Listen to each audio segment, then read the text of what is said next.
Kimberly Seals Allers is a regular contributor to Women's eNews and a blogger and one of the leading experts on motherhood in the nation. It's an issue we care about. It turns out that a lot of mothers are women and vice versa. I present to you Kimberly Seals Allers. Thank you. My name is Kimberly Seals Allers, and I have a confession for you all tonight. I am a fake and baker. Now, for the uninformed, that means that I purchase cakes, brownies, cookies, and other confections, and I pass them off as homemade at school functions and events. So what I would do is I take the store-bought cookies. If you put them in the microwave for about 8 to 10 seconds, they get soft. So then you can make the cookies less perfectly round, a bit more misshapen, to look more homemade. I also take off the frosting at cupcakes, way too professional. I frost them myself because frosting counts. And, of course I put these baked goods in my own Pyrex dish. I have my own dishes. I always have oven mitts, something that says this pan was hot at one time. And in the early days of my fake and baking, I would even dust a little flour on the jeans, a little bit in the hair. Just for that, I just baked this effect. Why did I do such silly things? Right? Why did I do such silly things? Well, my slippery slide into the world of confection deception started at a PTA meeting at my children's ritzy private school at the time. And I was at this PTA meeting as a working mom. I think the only working mom in the school. And not only was I a working mom, but I was a working mom with an hour-and-a-half commute from Long Island into New York City. You know, I had at best 10-hour work days, demanding travel schedule. And quite frankly, I didn't have time for my children or my husband, let alone to pay attention to a cupcake, okay? So I'm at this PTA meeting, and of course I'm new, so I'm eager to show that I want to be involved, and I do volunteer, I do what I can. And so as they were mentioning what they needed, I quickly volunteered to pick up whatever it was, maybe it was a cake or whatever. And I could tell by the deafening silence and the laser beam glares that this was not the pickup mommy crowd. In this mommy crowd, homemade means love.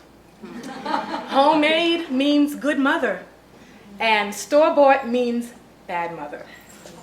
And so I started my life of fake and bakeism because I was under such extreme pressure to live up to this unrealistic standard of what a good mother looked like in this environment, even though it was completely out of context of my real life. Right? I was a victim, people. I was a victim.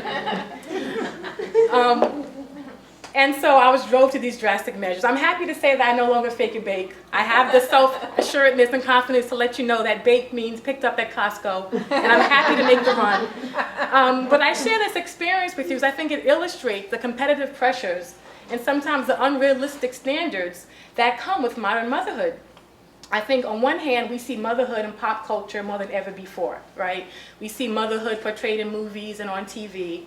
But we also see a very complex and contradictory message because there's a whole set of norms and expectations and standards that on the surface appear to celebrate motherhood, but in reality, they create these unattainable standards that really leave us frustrated and disappointed as mothers. And so when I look at what we see on the images in the media. When we look at, oh my God, you can't even get through the grocery line without going through at least 5 or 6 celebrity mom profiles. These are celebrity moms because they lose all their baby fat 24 hours after delivery, right? They've got the perfect hair and the perfect makeup. And usually if I've been wearing the same clothes for 2 days, I call it my Monday to Wednesday wear. And it's all these images of an unattainable idea of what motherhood looks like. But what is that really doing to us, right? What does that really do to us? And so if that's not enough, usually there's a new expert every week touting something about motherhood or mothering, right? How we should do it better, how we're doing it wrong. There's helicopter parenting. Then there's airplane parenting. I'm assuming there's bus parenting somewhere, and because this is New York City, there must be taxi cab parenting, and I'm just completely confused by it all. Then there's intensive mothering. I was reading about that the other day, and it just goes on and on and on. Motherhood is under a microscope. but it's motherhood in an inauthentic form, isn't it? People are obsessed with this ideal of motherhood. And so what happens is, with all this pressure, we see more mothers driven to depression. There's more maternal depression, there's more maternal ambivalence than ever before. A recent poll said that 81% of women feel like women had it easier 20, 30 years ago than they did today. 56% so they think that mothers did a better job before than they're doing today. And in some of the images, in my opinion, takes us back to our pre-feminist days, because June Cleaver wasn't expected to pump Mozart in her belly to produce a more intelligent child. She wasn't expected to have that child enlisted in the best preschool by the time he was 6 months. You know, you didn't see her flashcarding the beaver to death at the age of 2 about the geography of the United Arab Emirates or something. You just didn't see that. But this is modern motherhood. And these are the images that we battle with every day. I'm really concerned, and I'm glad to be here tonight to talk about the myth of motherhood, because I find that women don't have a space to be honest about what motherhood really means for us. You know, we can't say, listen, I don't care about the cupcakes, and I love my children to death, but have I contemplated running away from home? Absolutely. Absolutely. Is parenting blissfully, eternally blissful?